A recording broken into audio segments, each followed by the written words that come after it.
급락했던 시장, 어제도 2차 전지주 하락세는 이어졌지만 나머지 업종들은 빠르게 회복하는 모습이었습니다.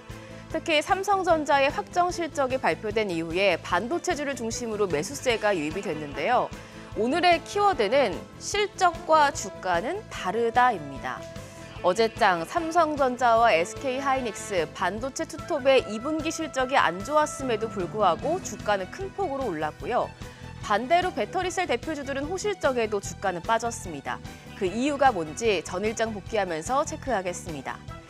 지수부터 보면 코스피가 소폭 올라서 하루 만에 다시 2600선을 회복했습니다. 0.44% 오름세 2603포인트였고요. 하지만 코스닥은 하락세가 이어지면서 열흘 만에 900선이 깨지는 모습이었죠. 1.87% 하락, 마감 지수는 883.79포인트였습니다.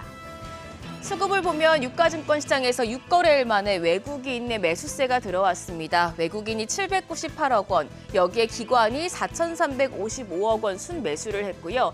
반면에 개인은 9거래일 만에 순매도로 전환하는 모습이었습니다. 매도 금액은 5,044억 원이었습니다.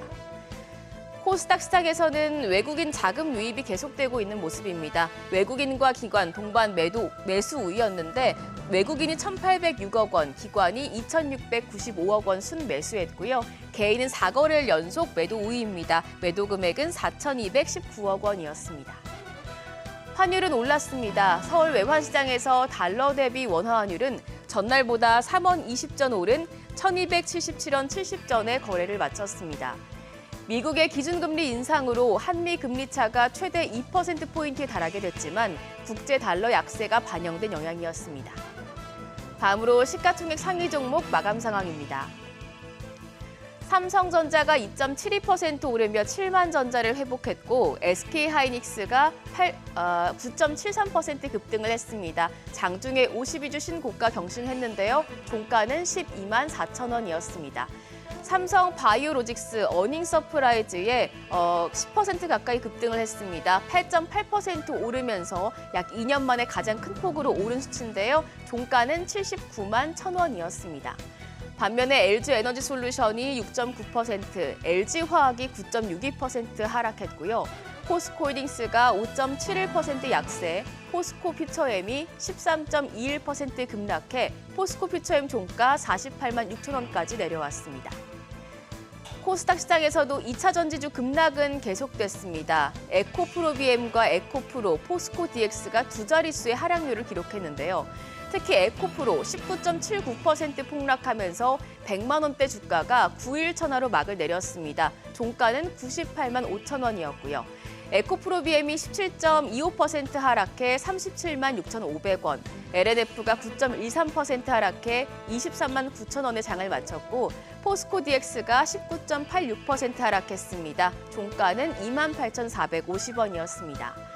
반면 셀트리온 제약이 2.9%, HLB가 5.55% 올랐고 JYP엔터와 SM도 상승하면서 2차 전지 쪽 수급이 제약 바이오와 엔터테마로 옮겨갔습니다. 어제장 2차 전지에서 빠져나온 자금이 반도체 쪽으로 옮겨갔습니다. 어제는 시장에서 2차 전지와 폐배터리 약세가 뚜렷한 반면에 반도체나 디지털 치료제, 게임, 자동차 등 여러 업종이 강세로 장을 마쳤습니다. 어제장을 이끈 반도체 업종 이슈부터 확인하시죠. 어제 삼성전자 확정 실적 발표 그리고 컨퍼런스 콜 이후에 주가가 오르면서 7만 전자를 회복했습니다. 이미 발표된 것처럼 실적은 부진했습니다. 올해 2분기 매출이 60조 55억 원으로 전년 동기 대비해서 22.3% 떨어졌고요. 영업이익은 6,685억 원으로 같은 기간 95.3% 감소했습니다.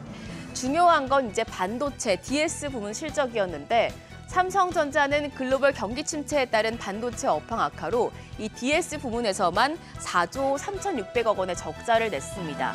14년 만에 2개 분기 연속 반도체 적자입니다. 이렇게 실적이 안 좋았는데도 주가가 오른 건 컨퍼런스 콜에서 나온 기대감 때문이었습니다. 삼성전자는 반도체 업황 턴어라운드를 언급했습니다. 재고가 지난 5월에 정점을 찍고 하락에 진입했다고 밝히면서 감산과 고대역폭 메모리 HBM을 앞세운 실적 개선 방안을 내놨는데요. 우선 삼성전자는 메모리 반도체 감산을 유지하겠다고 밝혔고요. HBM 공급을 확대할 건데 생성형 AI를 겨냥한 HBM 라인을 증설 중이라고 밝혔습니다. 또 고용량 수요에 대응하기 위해서 64TB 서버용 SSD 신제품을 출시할 계획까지 밝힌 상황이죠.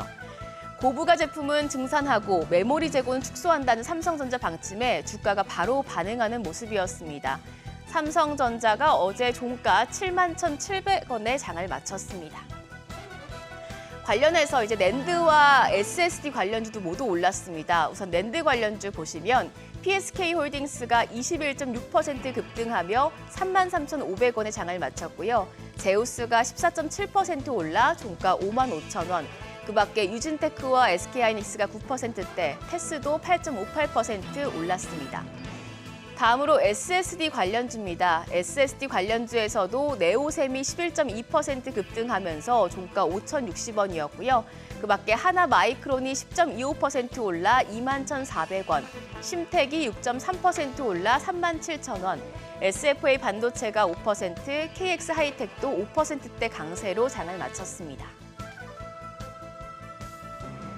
우리나라 반도체 투톱이라 할 수 있는 삼성전자와 SK하이닉스의 올 상반기 적자가 15조 원에 달합니다. 그럼에도 불구하고 삼성전자 주가가 오르고 SK하이닉스가 어제 52주 신고가를 찍은 건 이제 디램 감산 이슈에 더해서 생성형 AI, 시장 성장에 대한 기대감 덕분인데요. 하반기에는 고대역폭 메모리 반도체인 HBM이 실적을 이끌 것으로 보입니다.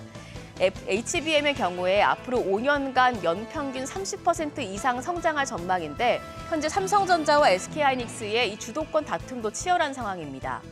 삼성전자는 어제 컨퍼런스 콜에서 HBM 시장 메이저 업체로서 업계 최대 생산 능력을 유지 중이라며 2024년 HBM 캐파가 올해 대비 2배 이상 확보할 것이라고 선언한 바 있고요. 이 SK하이닉스도 올해 HBM 매출이 전년 대비해서 2배 이상 성장할 것이라며 세계 최초로 12단을 적층해 현존 최고 용량인 24GB HBM3 제품까지 공급이 가능하다고 강조한 바 있습니다. 그래서 어제 HBM 관련주까지도 전일장에서 수혜를 받는 모습이었는데요. HBM 관련주 마감 상황입니다. HBM 관련주로는 한미반도체 4.79% 올라 종가 45,900원이었고 미래반도체가 2.9% 올라 24,100원, 그밖에 오픈엣지 테크놀로지 3.27%, 자비스가 2.84%, 윈팩이 5.6% 강세로 장을 마친 바 있습니다. 자, 어제 배터리셀 대표주들의 실적 발표도 있었습니다. LG에너지솔루션과 삼성 SDI가 전기차 시장의 성장세에 힘입어 올해 2분기에도 양호한 실적을 발표했어요. LG에너지솔루션 매출이 8조 7,735억 원으로 전년 동기 대비해서 73% 늘어났고요. 영업이익은 4,606억 원으로 같은 기간 135.5%나 증가했습니다. 이로써 상반기 영업이익이 반기 기준으로 최대였고요. 삼성 SDI도 매출이 5조 8,406억 원, 영업이익이 4,502억 원으로 매출은 23.2%, 영업이익은 4.9% 증가해서 분기 기준으로 최대의 매출과 영업이익을 기록했습니다. 그런데 두 기업의 수익성이 시장 기대에는 미치지 못했고 2차 전지 관련주에 대한 투심이 워낙 악화되다 보니까 주가는 급락하는 모습이었습니다. 우선 주가부터 확인하실까요? 어제 LG에너지솔루션이 6.9% 하락하며 54만 원, 삼성 SDI가 5.83% 하락하며 66만 2천 원에 장을 마쳤는데요. 하지만 증권가에선 LG에너지솔루션과 삼성 SDI의 하반기 전망을 긍정적으로 보고 있습니다. 교보증권은 LG에너지솔루션이 얼티엄셀즈의 차량 출하량이 늘고 또 미국의 인플레이션 감축법에 첨단 제조 생산 세액 공제, AMPC 반영 금액이 늘어날 것으로 전망을 했고요. 대신증권의 경우에는 삼성 SDI가 3분기 실적도 자동차용 전지 중심으로 성장할 것이라고 내다봤습니다. 그래서 만약 2차 전지주의 투심이 회복된다면 실적을 바탕으로 한 이 두 기업의 종목 주가 역시 상승폭을 키울 수 있겠습니다. 여기까지 전일장 실적을 중심으로 점검해봤습니다. 그럼 한 주의 마지막 거래일 오늘도 머니쇼와 함께 시장 대응하세요.